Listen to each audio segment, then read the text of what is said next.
Les administrateurs des pages Rap King et Top du Moment, deux des plus grosses pages rap en Côte d'Ivoire, ont fait des vidéos pour s'excuser auprès de Didi B parce qu'ils ont colporté au travers de leurs médias des rumeurs qui étaient diffamatoires envers l'artiste. Et moi, en voyant les vidéos, j'ai trouvé ça très triste. Très triste parce que je me dis qu'on aurait pu éviter cette situation-là. C'est des gens qui ont créé des médias, qui ont commencé à avoir une certaine audience, des gens qui les suivaient, mais qui ont préféré rester dans la ligne éditoriale du harcèlement, parce que justement il y avait des personnes qui venaient tout le temps leur donner du gaz et tout et tout. Et je pense qu'à un moment là, quand tu arrives à avoir une certaine audience, faut savoir faire preuve de sagesse dans tes propos, dans tout ce que tu fais. Et c'est d'autant plus triste parce que je me dis que ces gens-là, s'ils avaient fait preuve d'un peu plus de professionnalisme, ils allaient gagner vraiment de l'argent.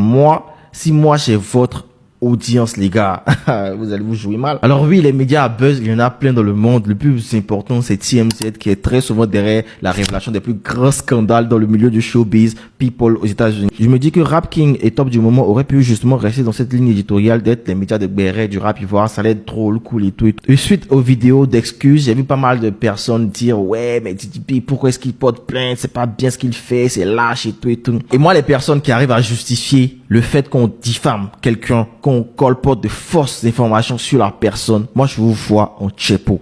Parce qu'il n'y a pas d'autre mot pour vous définir en fait. Moi je pars du principe qu'on a tous une très belle éducation de la part de nos parents. Et que l'éducation qu'on a reçue là ne nous permet pas de faire certains moves. Mais souvent je vois des gens, je me demande en fait comment est-ce qu'ils réfléchissent. Souvent tu vois des réactions de personnes qui sont censées être des intellectuels qui valident certaines choses. Je me demande mais à quel point on peut être aussi con en fait. Parce que il n'y a aucun monde, en fait, dans lequel vous-même qui justifiez ça, là, vous accepteriez qu'on vous fasse la même chose. Il n'y a aucun monde. Et ça, je le dis, hein, quel que soit l'artiste, que ce soit Didi, Imra, José, Vital, quel que soit l'artiste, il n'y a aucun monde où c'est justifiable qu'on vienne colporter de fausses rumeurs sur quelqu'un, qu'on vienne le harceler, qu'on utilise son audience pour harceler quelqu'un. Il n'y a aucun monde où c'est correct de faire ça. J'ai l'impression que le fanatisme vous rend bête. Il y en a là, c'est des adultes. Si c'est nos petits frères là, je peux comprendre. C'est nos petits frères, ils sont un peu insouciants et tout et tout. Mais parmi vous là, il y a des adultes qui sont grands, qui sont peut-être des pères de famille, mais qui arrivent à justifier ça, qui sont même des personnes qui sont dans le harcèlement des artistes et tout et tout. Moi, je ne sais pas comment vous réfléchissez, hein. Je ne sais pas pourquoi vous faites ça, mais je pense que vous devrez vraiment vous remettre en question. Parce que, à la fin de la journée, là, il n'y a aucun des artistes que vous défendez corps et âme, là, qui vous paye à manger. Donc, pourquoi aller se mettre dans des situations cocasses? Parce qu'à la fin de la journée, là, l'artiste, là, quand on va t'envoyer en prison, là, il va pas venir payer ta caution. En tout cas, gros big up à tous les médias professionnels du rap ivoire, tous ceux qui font leur travail correctement, le travail de promouvoir la culture, de promouvoir nos artistes, nos talents. Gros big up à Babylab, Salivoire, Iconic, Mood du rap ivoire, Best Punchline et tout ce que j'oublie. Nous, on va continuer de promouvoir la culture, de promouvoir nos talents sans rentrer dans les bassesses, parce que c'est pour ça qu'on a décidé de se mettre sur Internet. Les gens qui veulent faire d'autres choses, là, continuer. Mais de gré ou de force, vous allez vous assagir. Compris, Gildas Nathan, il demande pardon à Didi B et son équipe. Il a été interpellé par les autorités compétentes de la Côte d'Ivoire pour cette diffamation-là. On ne sait pas si les plaignants vont lever leur plainte, mais vous... C'est gâté nanina, il dit, cassé là. Donc ce que ma jeune soeur Sylvie Chocolat vient de dire là, c'est vrai quoi. Attends, Bayo, tu as vraiment porté plainte quoi. Genre c'est quoi? C'est Djumblé qui se fout de la sauce graine ou bien quoi? Champion, si on doit rentrer dans les diffamations, dans les montages et tout ça là, toi tu es sûr que de ton côté là ils vont s'en sortir? Tu es sûr que de ton côté là ils vont s'en sortir? Parce que champion, on a vu des choses ici hein. Tu as juste à taper dans la barre de recherche sur TikTok là, c'est gâté hein, les montages, les diffamations. Aïe champion, toi tu portes plainte quoi? Je suis choqué. Tu portes plainte pour diffamation. Pourtant, tu te promènes tous les jours. Et les gens qui passent leur journée à diffamer. Comme cette Sylvie Chocolat là. Je suis choqué. Bon les gars, allons se concentrer sur notre concert et puis les votes. Voilà, il y a des choses plus sérieuses. Mais il était un peu choqué quoi. Voilà, il a cru que c'était amusement. Déjà c'est vrai. Une fois, Kamigaz, c'est gâté nanina. Il dit yep. Casser là, colo. Il allait prendre colo. Il n'y en a plus tête, il n'y en a pas oreille. Il allait prendre colo. Déjà, convocation est dans sa poche. Gros nez fragile. Un gros nez fragile. Il joue les nouchis. Son numéro favori, c'est PLCC. Il y a des gens qui disent non, vous les mourir une fois. Pourquoi c'est à vous, ça fait mal alors qu'il a porté plainte contre des pages? Nous, ça nous fait pas mal. Hein. Aucunement pas. Sauf que là, dire que c'est un hypocrite, dire que c'est malsain de porter plainte pour diffamation lorsque tes fans sont les plus gros diffamateurs du monde, c'est quand même, voilà, c'est pas pleurer de le dire, en fait, de dire la vérité, c'est pas pleurer. Lundi, il pleure, mardi, il joue les durs.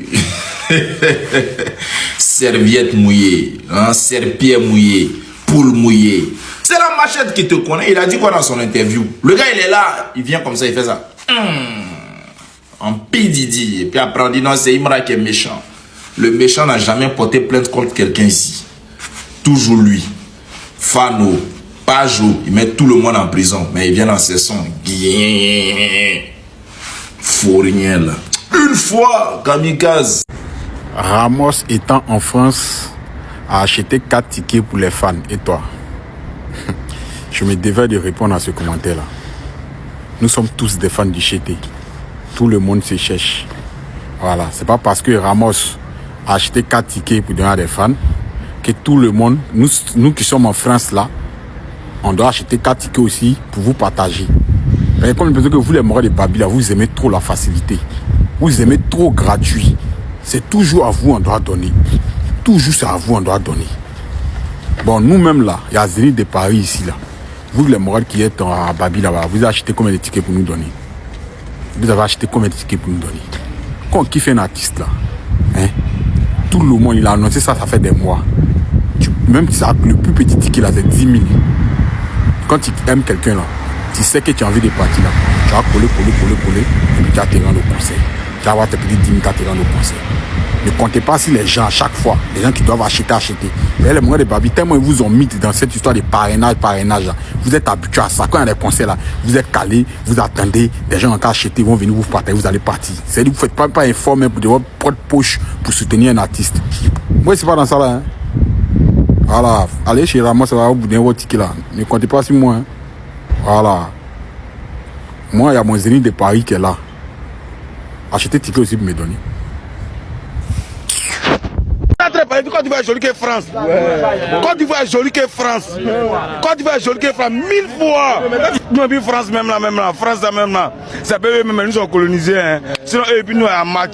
Il y a un match, mais c'est nous, on prend cacahuète pour envoyer ça là-bas. Et même en quelque sorte, Côte d'Ivoire même sort que France. Côte d'Ivoire même sont penchés. Côte d'Ivoire est tout joli. Mais sont penchés. Mais sont penchés, sont dormis. Côte d'Ivoire est jolie. C'est joli que France.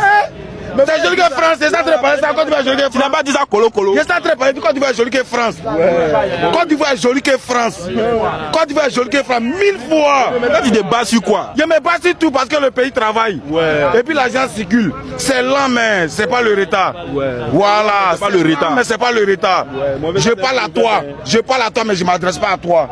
Ça, c'est un français. Bon, là, tu mets en gamme de proverbes, quoi. C'est pas un amusement. Non, alors, les proverbes. Il n'a jamais menti. J'ai moi ça de te parler. Aïe, un coupé de tête, t'en n'aime pas qu'on passe un machette derrière lui. Il peut se dire qu'ils vont dater sa tête. Oui. Et ça, c'est pas amusement. Quand tu vois joli, débat d'abord, on prend liberté d'abord. Liberté de clôturer d'abord, quoi. C'est les faits. Quand tu vois ça à l'Union, ça c'est fait acier. C'est pas l'Union, on détaille puis on vend. Ton frère, lui, il a dit Dubaï. Mon frère, lui, il a dit Dubaï. Mais t'as dit que quand tu vas sortir Dubaï. Dubaï, on s'en fait achat. C'est non Djoulabougou. Dubaï, c'est Djoulabougou. Dubaï, c'est non Djoulabougou. C'est non Djoulabougou, on s'en fait achat à Dubaï pour venir en Côte d'Ivoire. C'est non Djoulabougou. Ils ont besoin de nous. Là-bas, tout est moins cher. Non, l'Ivoirien à la bouche. L'Ivoirien à la bouche. C'est-à-dire que l'Ivoirien, lorsque l'Ivoirien décide d'ouvrir sa bouche là, tu peux pas. Le gars, lui, il est sérieux. Lui, il a bien dit. La Côte d'Ivoire est plus jolie que la France. Personne ne va enlever ça de sa tête. Parce qu'il est fier. Parce que lui, il est fier d'être Ivoirien. Il dit la Côte d'Ivoire est plus jolie que la France. Personne ne va l'enlever. Il est sérieux. L'Ivoirien à la bouche. Hein. Non, l'Ivoirien a vraiment la bouche. L'Ivoirien à la bouche. Hein? Et mais il a dit quelque chose qui est réel. Qui envoie les cacao à la France? C'est pas la Côte d'Ivoire, c'est la Côte d'Ivoire. Ça là, il a raison. L'autre là-bas a dit Dubaï, il refuse. Lui, pour lui, sa Côte d'Ivoire est plus jolie que la France. Il est fier d'être ivoirien. Ceux qui sont fiers d'être ivoiriens comme lui, mettez le drapeau ivoirien. Waouh! Lui a dit c'est son pays là-bas, la patrie. Voilà. Quand on vous dit, en Afrique ici là, la sorcellerie existe. C'est là moi j'ai vu de mes deux yeux. Cette fille que vous voyez au-dessus ici, elle s'appelle Adoa Linda. C'est une jeune fille ghanéenne qui vivait en Allemagne avec ses enfants. Elle refusait de venir en Afrique ici Elle a toujours refusé de là-bas, elle s'occupait de ses parents. Jusqu'à ce que son père décède et elle soit obligée de venir en Afrique ici, c'est-à-dire au Ghana, pour venir faire les funérailles de son papa. Voyez l'extrait de cette vidéo-là. Vous voyez la femme qui est derrière elle. La manière dont elle a, c'est comme si elle a pris quelque chose et elle s'est retenue. Regardez un peu le visage de cette femme-là. 3 jours après l'enterrement de son papa, cette fille est décédée. Ça là, on n'a pas besoin de dire, internaute a dit, on n'a pas besoin de dire, non, vous-même vous voyez à quel point l'homme noir est méchant. L'homme noir est méchant et dangereux pour l'homme noir. C'est pour ça que les gens ne veulent plus venir en Afrique là. Avant ils comprenaient pas, ils disent mais comment quelqu'un peut aller dans le pays des blancs et puis il peut venir chez lui. Mais c'est maintenant ils sont en train de comprendre que là, ouais, les sorciers vous êtes forts. Mais il y a Dieu qui est au-dessus de vous tous. Justice pour cette femme, Adoua Linda, que son âme repose en paix. Ciao ciao famille. On a une fille ghanéenne qui est décédée, qui a été tuée par la sorcellerie africaine. Toi le pasteur, tu es où? Pourquoi vous ne parlez pas de ça? Pourquoi vous ne donnez pas d'interprétation pour que nous, les non-voyants, mystiquement parlant là, on puisse comprendre? Pourquoi vous ne jouez pas votre rôle de pasteur? Et puis vous êtes toujours en train de parler de politique.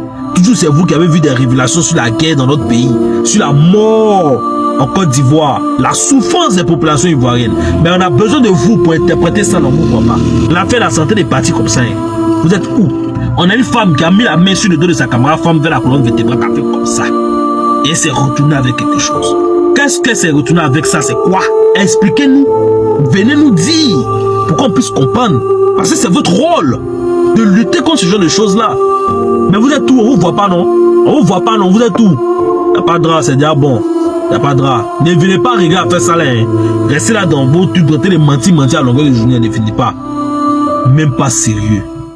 Putain. Yo la méfa, nous voilà arrivés à la fin de la vidéo. Dites-moi ce que vous en pensez. Dites-moi ce que vous en pensez de la vidéo, la méfa.